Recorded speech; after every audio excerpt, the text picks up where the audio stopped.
Alright, hello, I'm going to take you through my Reaper setup real quick for a couple of friends and anyone who wants to know how I do things. First, obviously I don't have a mixer as most people do. I keep it on a second monitor. You can detach it down here. There will be a little exclamation point. You can click that and move it to another monitor, as I have, if you have several.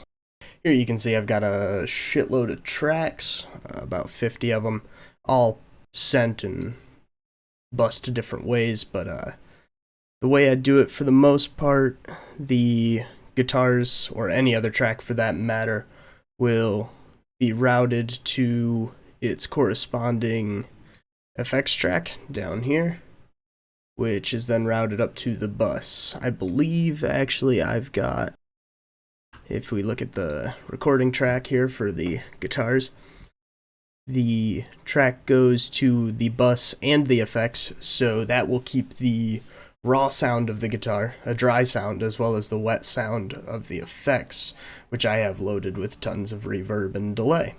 Another interesting thing about my setup that I don't see too many other people doing, but I picked up somewhere, probably on Reddit, is my master setup. I don't use this master track, the one that comes standard with your whatever project you open in Reaper. For the master track, I have inserted just a regular track.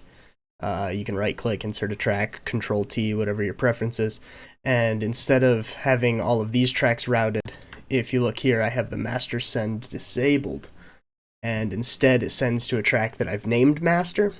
This is so I can use my software inputs as if they were hardware, kind of. I can press record on this and record the output of the track as it plays through with like a compressor on it or whatever else I have there. I think right now it's just running an instance of Easy Mix. Also, by doing this, this means if you're recording the output, you could take something like Cobalt, the synthesizer, and adjust these knobs rather than using modulation. You could change some knobs at different times. As for my click settings, obviously playing to a click, I have you can go into view, and in the master track, and you can also do a tempo envelope. That'll give you this little blue line. And for the settings, I have them at the same hertz and the same volume. That way I can do whatever time signature on the fly. I don't have to program that time signature in. It just the same sound constantly without a variance in the beat pattern.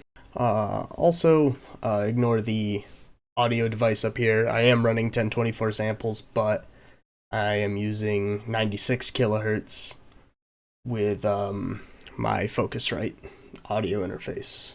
One other helpful thing is Flux. I know a lot of people use that. If you use Flux and you experience any audio glitches while you're recording or have your DAW open, you should check here and enable safe mode. This will stop it from pulling the screen every so often, and thus reduce any glitches that Flux might cause. But yep, I think that's about it for now. Next one, I'll go over some of my FX chains and guitar sounds and all that stuff, what I'm using for drums and the individual plugins. This was just a quick setup guide for what I'm using for my buses, FX buses, master bus, and all that. So thanks for watching. Let me know if this was helpful to you. Thanks.